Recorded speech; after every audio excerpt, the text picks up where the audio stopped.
ابھی آج کل چل رہا ہے ہمارے اتر پردیش میں، ہمارے غیر مسلم بھائیوں کا ایک بہت بڑا ان کا تہوار کہہ لیجئے یا ان کا اجتماع کہہ لیجئے، پورے ملک بھر سے وہاں لوگ آ رہے ہیں، میڈیا والے دکھا رہے صاحب اس میں کوئی عورت آتی ہے، وہ جو ہے اس نے دنیا کو تیاگ دیا ہے، وہ شادی نہیں کرے گی۔ اس میں کوئی بابا جی آئے، بابا جی کا ہاتھ ایسے اٹھا ہوا ہے، میڈیا پر دکھا رہا تھا کہ 12 سال سے بابا جی کا ہاتھ ایسے اٹھا ہوا ہے۔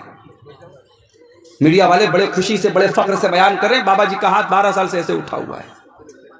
جب ہم اس طریقے کے ویڈیو دیکھتے ہیں، جب اس طریقے کی خبریں دیکھتے ہیں، اللہ کی قسم ہمارا دل تو شکر سے باغ باغ ہو جاتا ہے، ہمارے دل میں شکر کا جذبہ پیدا ہوتا ہے کہ اے اللہ تیرا شکر ہے کہ تو نے ہمیں مسلمان بنایا ہے، اسلام جیسی نعمت سے تو نے ہمیں نوازا ہے۔ اے اللہ ہمارے دین کے اندر، ہمارے مذہب کے اندر کوئی ایسی عبادت نہیں ہے جس عبادت میں انسان کے اوپر اتیاچار کیا گیا ہو، جس عبادت میں انسان کے اوپر ظلم کیا گیا۔ مسلمان کی شادی میں بینڈ باجا بج رہا ہے، ڈی جے بج رہا ہے، مسلمان کی شادی میں ہلدی کی رسم ہو رہی ہے، مسلمان کی شادی میں تلک کی رسم ہو رہی ہے، مسلمان کی شادی میں منگنی کی رسم پہ دعوتیں ہو رہی ہیں۔ اللہ کے واسطے میرے پیارے ساتھیوں، امت بہت پریشان ہے، امت بہت پریشان ہے، امت کے کتنے بچے بھوک سے مر رہے ہیں، امت کی کتنی بیٹیاں غربت کی وجہ سے ان کی شادیاں نہیں ہو رہی ہیں، امت کے کتنے ٹیلنٹڈ بچے پیسہ نہ ہونے کی وجہ سے اپنی تعلیم چھوڑ رہے ہیں۔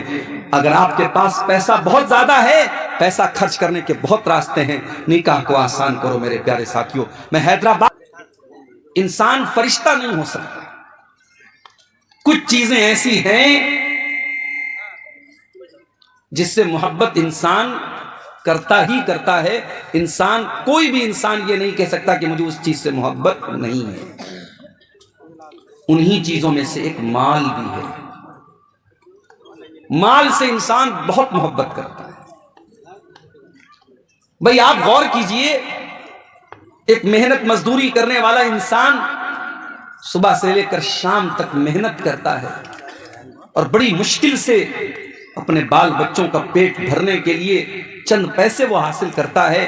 ظاہر ہے کہ اس مال سے اس کو محبت تو ہے، لیکن ایسا نہیں ہے کہ صرف وہ غریب آدمی، وہ مزدور آدمی مال سے محبت کر رہا ہے۔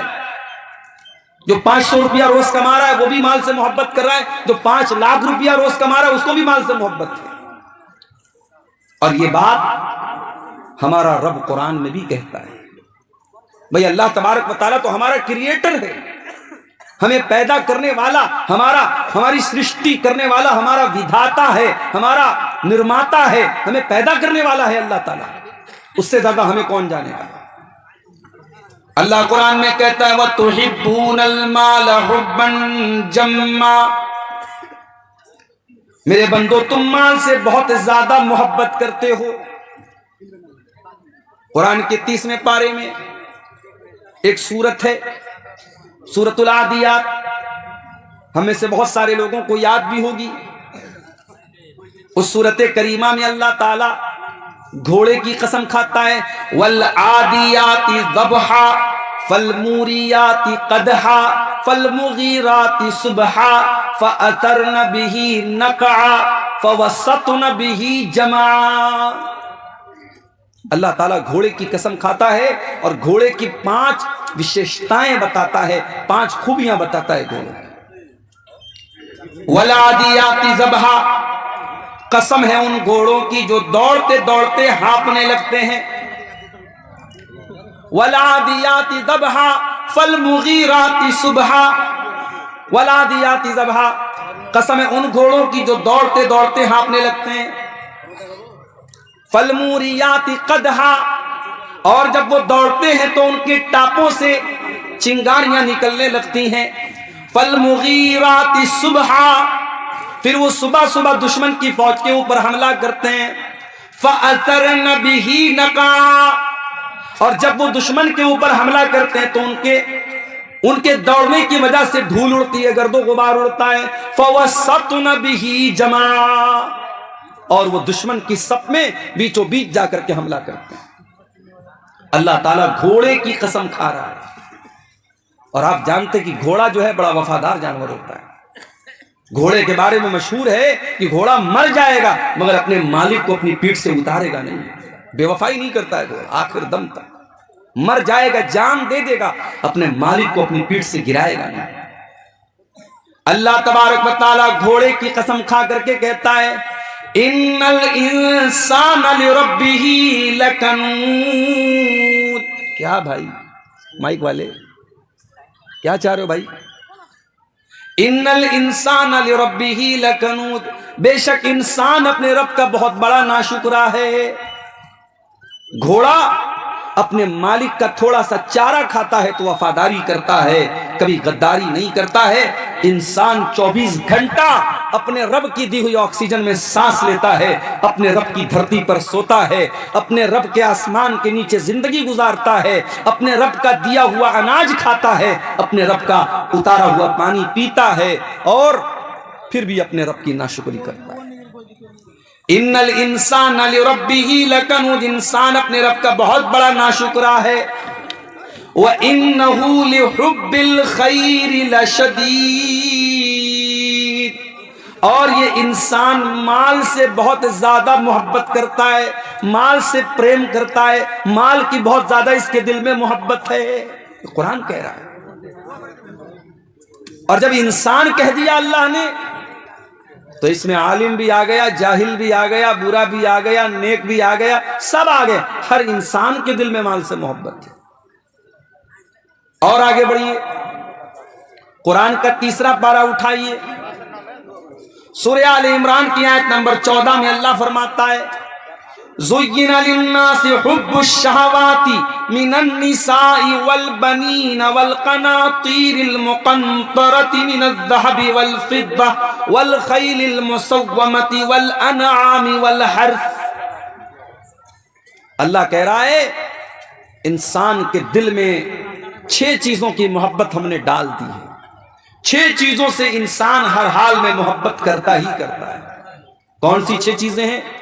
من النساء، مردوں کے دل میں عورت کی محبت ڈال دی گئی، عورت کی ضرورت ہے ان کو۔ انسان اگر ہے، مرد ہے، وہ مرد کے اندر اگر مردانگی باقی ہے تو اسے عورت کی ضرورت ہے۔ اگر کسی کو عورت کی ضرورت نہیں ہے تو پھر وہ مرد نہیں ہے۔ اسی لیے ہماری شریعت میں نکاح رکھا گیا۔ ہماری شریعت میں ایسا کوئی سسٹم نہیں ہے کہ آپ لڑکی ہے تو شادی مت کیجئے، لڑکا ہے تو شادی مت کیجئے، آپ زندگی بھر کنوارے رہیے، نہیں، یہ اسلام کا سسٹم نہیں ہے۔ ابھی آج کل چل رہا ہے ہمارے اتر پردیش میں، ہمارے غیر مسلم بھائیوں کا ایک بہت بڑا ان کا تہوار کہہ لیجئے یا ان کا اجتماع کہہ لیجئے، پورے ملک بھر سے وہاں لوگ آ رہے ہیں، میڈیا والے دکھا رہے صاحب اس میں کوئی عورت آتی ہے، وہ جو ہے اس نے دنیا کو تیاگ دیا ہے، وہ شادی نہیں کرے گی۔ اس میں کوئی بابا جی آئے، بابا جی کا ہاتھ ایسے اٹھا ہوا ہے، میڈیا پر دکھا رہا تھا کہ 12 سال سے بابا جی کا ہاتھ ایسے اٹھا ہوا ہے۔ میڈیا والے بڑے خوشی سے، بڑے فخر سے بیان کر رہے ہیں بابا جی کا ہاتھ 12 سال سے ایسے اٹھا ہوا ہے۔ جب ہم اس طریقے کے ویڈیو دیکھتے ہیں، جب اس طریقے کی خبریں دیکھتے ہیں، اللہ کی قسم ہمارا دل تو شکر سے باغ باغ ہو جاتا ہے۔ ہمارے دل میں شکر کا جذبہ پیدا ہوتا ہے کہ اے اللہ تیرا شکر ہے کہ تو نے ہمیں مسلمان بنایا ہے، اسلام جیسی نعمت سے تو نے ہمیں نوازا ہے۔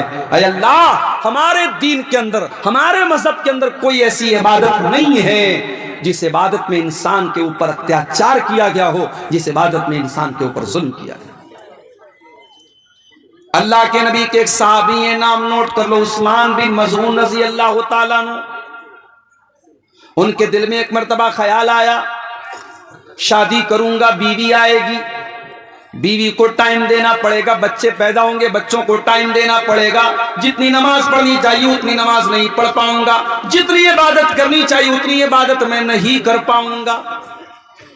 انہوں نے ارادہ کر لیا میں کبھی شادی ہی نہیں کروں گا۔ پھر دل میں خیال آیا کہ میں تو مرد ہوں اور جب تک میرے اندر مردانگی باقی ہے تب تک عورت کی خواہش میرے اندر باقی رہے گی۔ حضرت عثمان بن مظعون رضی اللہ تعالیٰ عنہ نے اپنے آپ کو، اپنی مردانگی کو ختم کرنے کا فیصلہ کر دیا۔ میں اشارے میں آپ کو سمجھا رہا ہوں، سمجھدار ہوں گے آپ سمجھ جائیں گے۔ مرد کے جسم کے اندر جو مردانگی کی علامت ہوتی ہے، حضرت عثمان بن مظعون اور یہ بات بھی نوٹ کر لیجئے، یہ وہ والے عثمان غنی نہیں ہے جو اللہ کے نبی کے داماد تھے، یہ دوسرے صحابی ہیں، ان کے والد کا نام مظعون تھا۔ عثمان ابن مظعون رضی اللہ تعالیٰ عنہ نے اپنے آپ کو خسی کرنے کا ارادہ کر لیا۔ جیسے بکرا ہوتا ہے نا، بکرے کو خسی کر دیا جائے تو پھر وہ اس لائق نہیں ہوتا کہ پھر وہ جو ہے وہ کسی دوسری بکری کے ساتھ وہ جا سکے اور پھر ولادت ہو سکے۔ تو جس طریقے سے بکرے اور جانوروں کے اندر خسی ہوتا ہے، اس زمانے میں چونکہ میڈیکل سائنس کی ترقی کا دور نہیں تھا تو بعض لوگ کیا کرتے تھے، اپنے آپ کو خسی کر لیتے تھے تاکہ شادی کی خواہش ان کے اندر باقی نہ بچے، مردانگی ہی ان کی ختم ہو جائے۔ عثمان بن مظعون رضی اللہ تعالیٰ عنہ نے اپنے آپ کو خسی کرنے کا ارادہ کر دیا۔ جب اللہ کے نبی کو پتا چلا، آپ نے ان کو بلوایا، آپ نے کہا اے عثمان انی لم امر بالرہبانیہ، اے عثمان بن مظعون میں مجھے رہبانیت کا حکم نہیں دیا گیا ہے۔ اے عثمان، جس دین کو میں لے کر کے آیا ہوں میرے دین کے اندر رہبانیت نہیں ہے۔ بال بچوں کو چھوڑ کر کے، دنیا کو چھوڑ کر کے کٹیا میں چلا جائے، کوئی پہاڑ پہ چلا جائے، یہ میرے دین کا کانسیپٹ نہیں ہے۔ اے عثمان ابن مظعون، کان کھول کر کے سن لو، انی امرت ان انام و اقوم، مجھے حکم دیا گیا ہے میں رات میں آرام بھی کروں اور تہجد کی نماز بھی پڑھوں۔ مجھے حکم دیا گیا ہے میں روزہ بھی رکھوں اور میں بے روزہ بھی رہوں، یعنی کنٹینیو نفل روزہ نہ رکھوں، کبھی روزہ رہوں کبھی نہ رہوں، میں کنٹینیو روزہ نہ رکھوں، نفل روزہ کی بات ہو رہی ہے۔ اور مجھے نکاح کرنے کا حکم دیا گیا ہے کہ میں نکاح کروں، بیوی رکھوں، بیوی رکھنے کے لائق نہ ہو تو طلاق دے دوں، مجھے نکاح کا اور طلاق کا بھی میرے شریعت کے اندر آرڈر دیا گیا ہے۔ اور اے عثمان بن مظعون، یہی میری شریعت ہے اور یہی میرا طریقہ ہے۔ فمن رغب عن سنتی فلیس منی، جو میرے طریقے سے ہٹ جائے اس کا مجھ سے کوئی تعلق نہیں ہے۔ اے عثمان، کان کھول کر کے سن لو، اگر تم میرے طریقے سے ہٹنا چاہتے ہو تو کان کھول کر میری وارننگ سن لو، پھر مجھ سے کوئی تعلق نہیں رہے گا۔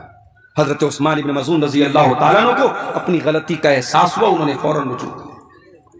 ایک اور صحابی تھے، نام نوٹ کر لو ان کا بھی، عبداللہ بن عمرو بن عاص رضی اللہ تعالیٰ عنہ، بہت نیک صحابی، اللہ والے صحابی، رات رات بھر نماز پڑھنے والے صحابی، دن میں نفل روزہ رکھنے والے صحابی۔ شادی ہوئی، بیوی کے پاس جا ہی نہیں رہے ہیں، بیوی کے پاس جا ہی نہیں رہے، بیوی کا حق ہی ادا نہیں کر رہے ہیں۔ بہو کو سسر نے دیکھا، 3-4 دن کے بعد بہو کا چہرہ اترا ہوا ہے، بہو نے بال بھی کنگھی نہیں کیا ہے۔